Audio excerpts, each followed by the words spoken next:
রাত প্রায় 11:30। কলকাতার এক পুরনো আধা ভাঙা স্টেশন। প্ল্যাটফর্মে কোনো যাত্রী নেই। হঠাৎ লাউড স্পিকারে ভেসে এলো, অনুগ্রহ করে শুনবেন, আজকে রাতের শেষ ট্রেন এখনই আসছে। এর পরবর্তী কোনো ট্রেন আজকের জন্য আর নেই।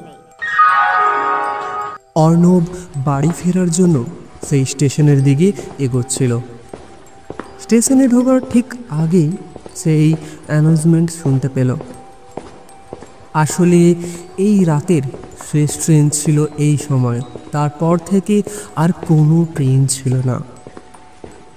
তার হয়তো পৌঁছতে ট্রেনটি হয়তো স্টেশন ছেড়ে বেরিয়ে যাবে, কিন্তু সে এত জোরে দৌড়লো, সে শেষ সময়ে স্টেশনে ঠিক পৌঁছে গেল। অর্ণব একাই দাঁড়িয়ে রয়েছে ওই স্টেশনের মাঝ বরাবর। কেবল বাতাসে সাঁই সাঁই শব্দের আওয়াজ আর ভাঙা টিউবলাইটের ঝিকিমিকি আলো চারিদিকে দেখা যাচ্ছে। অনেক দূরে একটা হরেন বাজল। অর্ণব ভাবল, এইবার হয়তো আমি বাড়ি ফিরতে পারবো। ট্রেন স্টেশনে ঢুকছে, কিন্তু ট্রেনকে দেখে আমার গা যেন চমকে উঠল।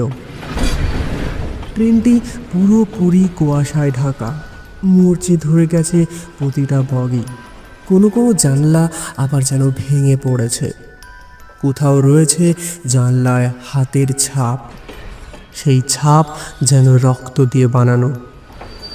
দেখে মনে হচ্ছে ট্রেনটি চলছে দীর্ঘদিন ধরে। আর কোনো ইচ্ছেই নেই এই দুনিয়াতে থাকার। ট্রেনের ভেতরটা অন্ধকারাচ্ছন্ন, কুয়াশার মতো ঢেকে রয়েছে। কিছু জানালা ভাঙা থাকলেও তা দিয়ে দেখা যাচ্ছে না ভেতরে রয়েছেটা কি। শুধুমাত্র ভেতর থেকে কিছু ভাঙা পাখার ঘোরার আওয়াজ বাইরের দিকে ভেসে আসছে। অর্ণব দ্বিধায় পড়ল। এই ট্রেনে ওঠা কি ঠিক হবে?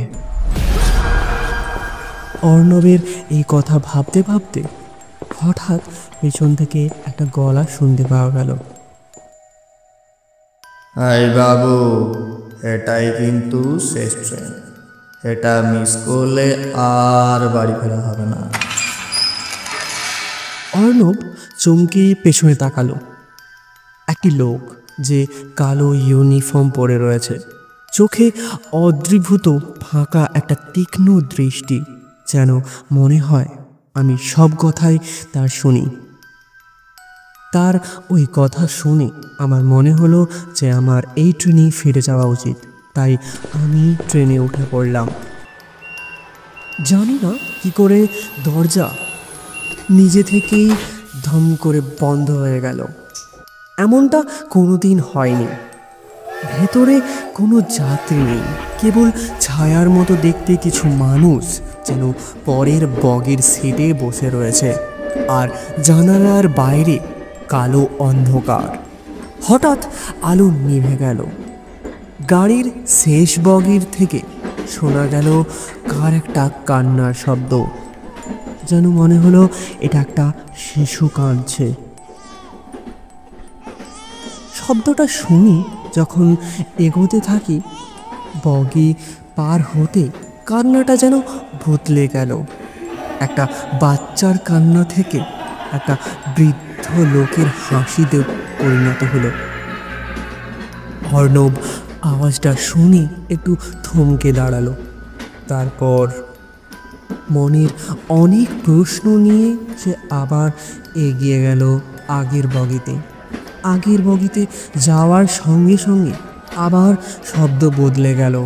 এবার মনে হচ্ছে দুজন মহিলা যেন ঝগড়া করছে। এইভাবেই প্রতিটা বগি যখন বের হতে থাকে তখন শব্দ বিভিন্ন ধরনের হতে থাকে। সব সময় যেন মনে হয় যে শব্দ পরিবর্তন হচ্ছে, কখনো কান্না, কখনো হাসি, কখনো চিৎকার, এইভাবেই পরিবর্তন হচ্ছে। হঠাৎ ঘড়িতে দেখলো 12:15। অথচ এই যাত্রা সে 5 মিনিটের মধ্যেই পূরণ করে নেয় প্রতিদিন। কিন্তু আজ সেটা হচ্ছে না। বলা যায় এখনো অবধি শেষ হয়নি। জানালা দিয়ে যখন বাইরে তাকায়, বারবার একই স্টেশন যেন পাস করছে, একই প্ল্যাটফর্ম, একই বিজ্ঞাপন, একই ছেঁড়া পোস্টার, সবই যেন একই রকম। হঠাৎ টিকিট কালেক্টর আবার এসে হাজির হলো। এবার সে কাছে এসে বলল, তুই দেরি করে ফেলেছিস, এই ট্রেন থেকে নামা আর সম্ভব নয়। অর্ণব ভয়ে তার হাত কাঁপতে থাকলো, মাথার পাশ দিয়ে ঘাম ঝরে পড়ছে। অর্ণব তারপর ব্যাগ থেকে একটা জলের বোতল বের করে এক ঘুঁট জল খাওয়ার পর সে বলল, মানে আমি তো শুধু বাড়ি ফিরছিলাম। কিছুক্ষণ চারিদিক চুপ থাকার পর কালেক্টর ঠান্ডা গলায় বলল, এই ট্রেনে কেবল তারাই ওঠে যারা আর ঘরে ফিরতে পারে না। হঠাৎ ট্রেনটা যেন থেমে গেল, দরজা খুলে গেল। অর্ণব নেমে এলো স্টেশনে। তারপর মুখ ঘোরাতেই দেখে অবাক হয়ে গেলাম। আবার সেই একই স্টেশন, কিন্তু এবার সব কিছু যেন ভিন্ন। দেওয়ালের মধ্যে পোস্টার লাগানো রয়েছে, লেখা রয়েছে কলেজের ছাত্র অর্ণব 7 দিন আগেই ট্রেনের দুর্ঘটনায় মৃত। দূর থেকে দেখে মনে হলো ট্রেনের আলো একে একে বন্ধ হচ্ছে, চারিদিকে কেবল অদ্রিভূত ছায়া। টিকিট কালেক্টর ফিসফিস করে বলল, স্বাগত, তুই এখন আমাদের দলের একজন। আবার ট্রেনের দিকে যখন মুখ ঘোরাই, তখন দেখতে পেলাম ট্রেনটি অদৃশ্য হয়ে গেল অন্ধকারচ্ছন্ন কুয়াশার মধ্যে। আর ঠিক সেই সময় আবার একবার অ্যানাউন্সমেন্ট হলো, অনুগ্রহ করে শুনবেন, আজকে রাতের শেষ ট্রেন এখনই আসছে। এর পরবর্তী কোনো ট্রেন আজকের জন্য আর নেই।